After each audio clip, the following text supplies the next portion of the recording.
Lecalibre.com vous présente l'incroyable histoire de Lipp qui a atteint des sommets avant de toucher le fond, puis de remonter la pente. La marque a fait partie des grandes maisons horlogères mondiales et a pendant longtemps représenté le savoir-faire horloger français à l'international. Ses valeurs se basent sur des innovations techniques importantes et sur des efforts permanents pour rester à l'avant-garde du secteur horloger. Avec des origines remontant à plus de 150 ans, l'aventure Lipp n'a pas toujours été facile, mais elle s'est inscrite dans l'histoire et continue de surprendre.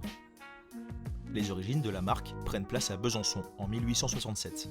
C'est à cette époque qu'Emmanuel Lippmann décide de monter son propre atelier d'horlogerie qu'il appelle Comptoir Lippmann.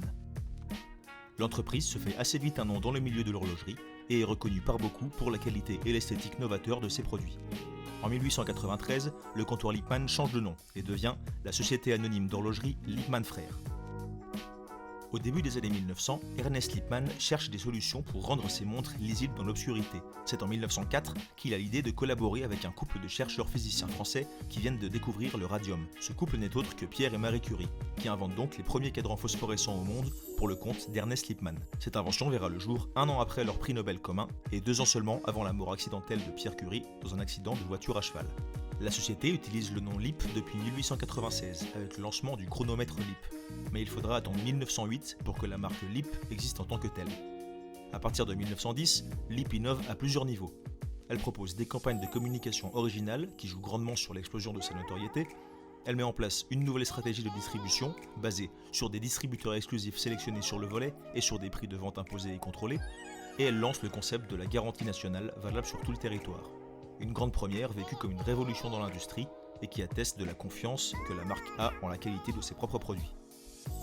Au fil des années, les responsables de l'entreprise changent mais restent de la famille Lippmann. En 1931, ce sont James, Lionel et Fred Lippmann qui tiennent les rênes. Ils font partie de la 3e génération de la famille en charge de la société. Ils ont également vendu des actions à des investisseurs pour augmenter leur capacité financière et développer leur réseau de distribution, mais c'est bien la famille qui reste majoritaire. En 1933, l'horloger André Donat présentera au monde le calibre T18, qui porte son nom en référence à sa taille. Il mesure en effet 18 mm de large, une prouesse technique pour l'époque. Ce calibre sera un grand succès et sera utilisé pendant de nombreuses années. Il fait partie des calibres de chez Lipp qui sont devenus des références et qui sont aujourd'hui des pièces très recherchées par les collectionneurs. Les Lippmann étant de confession juive, les temps deviennent durs pendant la Seconde Guerre mondiale. En 1943, Ernest Lippmann et sa femme, parents de Fred et Lionel, sont d'abord arrêtés, puis déportés à Auschwitz, d'où ils ne reviendront malheureusement jamais. En 1945, la guerre s'arrête et c'est Fred Lippmann qui se retrouve à la tête de l'entreprise. Pour continuer à faire vivre la marque familiale, Fred Lippmann développe des collaborations avec des usines russes. Cela permet à Lipp de continuer à se développer et de créer de nouveaux calibres modernes et très efficaces. À cette époque, Lipp fait partie des rares entreprises à maîtriser de A à Z le processus de fabrication du ressort spiral, et cela représente un avantage considérable sur les compétiteurs. Fred l'a bien compris et se sert de cet avantage autant qu'il le peut. En 1948, le calibre T18 dont on parlait plus tôt est toujours en production et toujours considéré comme une merveille de précision et d'efficacité. Une montre a même pris son nom, la T18. Il s'agit d'un garde-temps à l'image très importante pour la marque, puisque c'est ce modèle que la France a décidé d'offrir à Winston Churchill en guise de remerciement de la part du gouvernement pour les services rendus par la Grande-Bretagne à l'Hexagone pendant la Seconde Guerre mondiale. Un symbole historique qui restera gravé à jamais dans l'histoire de Lipp et dans l'histoire de France. En 1950, plusieurs explorateurs français se lancent à la conquête de l'Himalaya et s'équipent de montres Lipp pour cette ascension absolument incroyable, surtout pour l'époque. Les modèles utilisés sont d'ailleurs appelés Himalaya et ils sont équipés de calibres spécialement conçus pour résister au grand froid. Ces montres sont d'ailleurs en quelque sorte les prémices de la Sportswatch telle qu'on la connaît aujourd'hui. Le fait que ces explorateurs fassent confiance aux produits Lipp représente un axe marketing important attestant de la solidité, de la robustesse, de la précision et de la qualité des garde-temps de la marque française. En 1952, suite à de lourds investissements et à de longues recherches, la marque Lipp prouve à nouveau qu'elle fait partie des avant-gardistes en proposant au monde la première montre électronique, qu'elle appelle sobrement l'électronique. Alors vous avez été la première entreprise à concevoir et à réaliser une montre électrique. Comment ça s'est passé? Eh bien, je connaissais un bonhomme qui s'appelait Monsieur de Saint-Volery, qui était un ingénieur en chef de l'armement. Alors on a fondé dans une aile de Sidor un laboratoire secret. On a fait croire que c'était des recherches pour l'armement. Personne n'est rentré. Il y avait une bonne femme qui était là, qui pointait. Il y avait des cartes de vérification. C'était vraiment très, très, très secret. Ça n'a jamais été connu jusqu'à l'annonce de la montre en 52. Puis après, on a mis 1 an ou 1 an et demi à mettre au point la fabrication. Et les montres sont sorties en 54. Les montres pour hommes. Puis on a commencé à vendre des montres avec une difficulté énorme. Premièrement, les horlogers, bijoutiers, complètement abrutis, qui étaient inféodés aux habitudes stupides. Et les Suisses, deuxièmement, qui étaient affolés.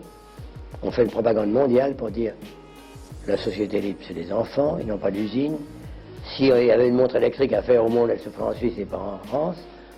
Et alors on dit à leurs clients, les importateurs de tous les pays, si vous achetez une montre libre, on vous laisse tomber parce que vous allez faire du tort à l'horloger en général.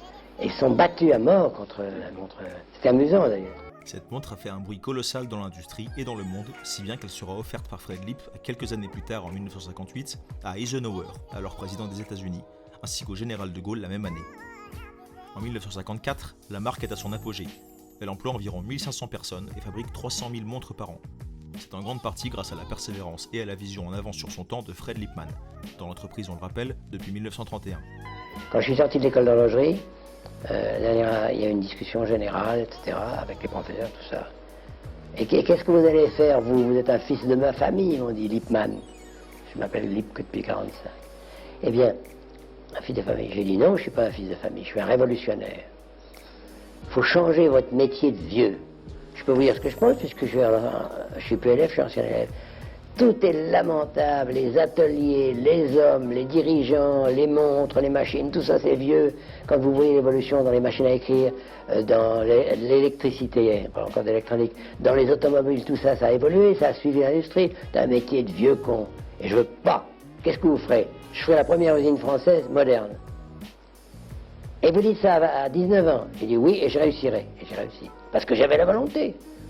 Si bouchez-vous les oreilles. Il faut avoir des couilles dans la vie pour réussir.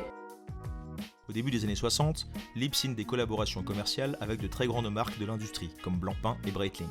La marque continue de recevoir la reconnaissance de ses pairs pour la qualité et la précision de ses produits, notamment par le biais de récompenses prestigieuses. Son développement continue avec la présentation du calibre extra plat R136 en 1963. Il ne mesure que 3,3 mm d'épaisseur, un exploit technique pour l'époque. En 1967, Lipp fête son 100e anniversaire en lançant la Nautic Ski, la première montre de plongée française étanche à 200 mètres de profondeur et équipée d'une lunette tournante sous le verre pour protéger les plongeurs des accidents d'inattention pendant leurs explorations sous-marines. Il s'agit encore aujourd'hui d'une des montres les plus emblématiques de la marque, attestant d'une précision et d'une qualité sans faille. Une année plus tard, Fred Lippmann continue dans sa vision avant-gardiste et travaille sur de nouveaux designs en collaboration avec le prince de Bashmakov. Ensemble, ils sortent la de Bashmakov, un garde-temps mécanique à affichage digital, le premier de ce type made in France. À cette époque, la marque va signer des collaborations avec plusieurs autres designers qui viennent d'horizons complètement différents. Certaines des montres issues de ces collaborations sont restées gravées dans les mémoires et sont maintenant très recherchées par les collectionneurs. Dès le début des années 70, les choses se gâtent, notamment à cause de l'explosion de la compétition internationale et de l'arrivée des mouvements à quartz de chez Seiko et autres. En 1971, Fred Lippmann, aussi appelé le Fred, sera remercié par les actionnaires et écarté de l'entreprise qui avait été créée par son grand-père et pour laquelle il s'était battu toute sa vie pour en faire ce qu'elle était alors. En 1973, Lipp présente les premières montres à quartz made in France, mais il est trop tard pour remonter la pente. L'entreprise dépose le bilan. Un plan de licenciement général est déposé, qui déclenche une grève dans les différents sites de production et de grandes manifestations dans de nombreuses villes en France. Le mouvement social qui s'ensuivit marqua la France à jamais. Les employés de chez Lipp décident de faire tourner leur fabrique eux-mêmes et de vendre les montres à leur manière, sans dirigeant. Le pays entier suivra ce long épisode représentant une lutte entre la force ouvrière et le patronat. L'affaire Lipp aura des conséquences considérables sur les conditions de travail de tous les employés de France. Malgré plusieurs essais pour remettre l'entreprise à flot, Lipp est définitivement liquidé en 1977. L'entreprise ferme finalement ses portes et la marque manque de tomber dans l'oubli. Il faudra attendre 1990 pour que la marque trouve un repreneur. Il s'agit d'un industriel du Gers, Jean-Claude Sensemat, qui rachète la marque et gagne devant Cartier en tant que repreneur au tribunal de Besançon. Il change complètement la stratégie marketing qu'il juge dépassée et décide de se concentrer sur les montres de premier prix. Il signe des partenariats en offrant des montres pour chaque nouvel abonnement annuel à des magazines comme le Nouvel Observateur ou encore Challenge. L'image en prend un coup, mais en termes de vente, c'est un succès. Et Lipp écoule environ 1 million de montres par an au travers de la grande distribution et de la vente par correspondance. En 2002, le président de la marque signe une licence mondiale d'exploitation de la marque Lipp avec Jean-Luc Berner, qui peut alors commercialiser les montres Lipp et qui est en charge de nombreuses décisions stratégiques. Les ventes continuent d'exploser jusqu'à atteindre 1,2 million de montres en 2007. La production est délocalisée à Hong Kong et seul le bureau de conception et le service après-vente restent en France. Le nombre d'employés en France a donc été drastiquement réduit à une cinquantaine de personnes seulement. En 2014, Philippe Bérard, PDG de la société des montres byzantines, signe un contrat pour collaborer avec la marque LEAP et les commercialiser. Il décide alors de remonter un atelier d'assemblage à Besançon, là où l'histoire de la marque avait commencé plus d'un siècle en arrière. Il présente 2 collections de montres LEAP Besançon au salon Baselworld 2015. Une collection se concentre sur les montres LEAP qui ont été offertes à des présidents et autres hommes influents du XXe siècle, alors que l'autre collection regroupe certaines des montres issues des collaborations avec des designers plus ou moins célèbres des années 70 que nous avons évoqués un peu plus tôt. En 2016, la marque est cédée à Jean-Luc Berner, qui en devient donc le président après des années en charge de la licence au niveau mondial.